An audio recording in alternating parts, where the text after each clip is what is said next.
ഡ്രസ്സിൽ ചെയ്തോണ്ട ഈ ഒരു പോണ്ട് നമുക്കൊന്ന് ഉണ്ടാക്കി നോക്കിയാലോ? കാർഡ്ബോർഡിലാണ് ഞാൻ ഉണ്ടാക്കുന്നത് കേട്ടോ. കാർഡ്ബോർഡിൽ സെന്ററിൽ യെല്ലോ കൊടുക്കുക, ചുറ്റും ഗ്രീനും കൊടുക്കുക. ഈ രണ്ട് കളേഴ്സ് എന്തിനാന്ന് വെച്ചാൽ ലൈറ്റ് നിന്ന് ഡാർക്ക് ഷെയ്ഡിലേക്ക് വരുന്ന പോലെയാണ്. ഞാൻ സൈഡ്സിൽ ഡാർക്ക് ഗ്രീൻ ആണ് കൊടുക്കുന്നത്. ഇതുപോലെ ആക്കിയിട്ട് നമുക്കത് മാറ്റി വെക്കാം. ക്ലേ എടുക്കുക, ഇതുപോലെ പ്രസ് ചെയ്തിട്ട് നമ്മുടെ ഇലന്റെ സൈസിനനുസരിച്ച് നമുക്കതൊന്ന് കട്ട് ചെയ്തെടുക്കാം. കട്ട് ചെയ്തെടുത്ത ഇലന്റെ ഒരു കോൺ ഷേപ്പ് കട്ട് ചെയ്തെടുക്കുന്നുണ്ട്.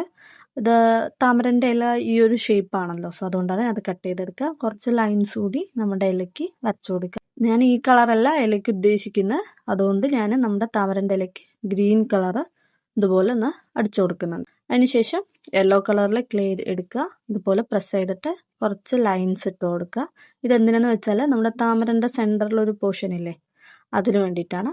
എന്നിട്ട് ഇതൊന്ന് റോൾ ചെയ്തിട്ട് മാറ്റി വെക്കാം. മാറ്റി വെച്ച ശേഷം കുറച്ച് പിങ്ക് കളറിൽ പെറ്റൽസിന് വേണ്ടിയിട്ട് ഇതുപോലെ കുറച്ച് ബോൾസ് ആക്കി വെക്കുക.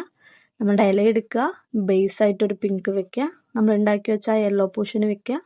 സൈഡ്സിലൊക്കെ 1 by 1 ആയിട്ട് നമ്മുടെ പെറ്റൽസ് ഇതുപോലെ അറേഞ്ച് ചെയ്ത് കഴിയുമ്പോൾ നമ്മുടെ താമര ഇവിടെ റെഡിയാണ്. ഇതുപോലെ കുറച്ചധികം ഞാൻ ഉണ്ടാക്കിയെടുക്കുന്നുണ്ട്. അതൊക്കെ 1 by 1 ആയിട്ട് കാർഡ്ബോർഡിൽ ഇതുപോലെ വെക്കുക. ഒരു കുഞ്ഞു ബോട്ടും കൂടി ഞാൻ ഉണ്ടാക്കുന്നുണ്ട്, അതും വെച്ച് കൊടുത്താൽ നമ്മുടെ ലുക്ക് ഇവിടെ കംപ്ലീറ്റ് ആയി. സോ എങ്ങനെയുണ്ട്? ക്യൂട്ട് അല്ലേ? സോ എല്ലാവരും ഒന്ന് ട്രൈ ചെയ്ത് നോക്കുക. ഇഷ്ടപ്പെട്ടാൽ ലൈക്ക് ചെയ്യുക, ഷെയർ ചെയ്യുക, സബ്സ്ക്രൈബും ചെയ്യാൻ മറക്കണ്ട. നെക്സ്റ്റ് വീഡിയോയിൽ കാണാം. അപ്പോൾ ഓക്കെ, ബൈ.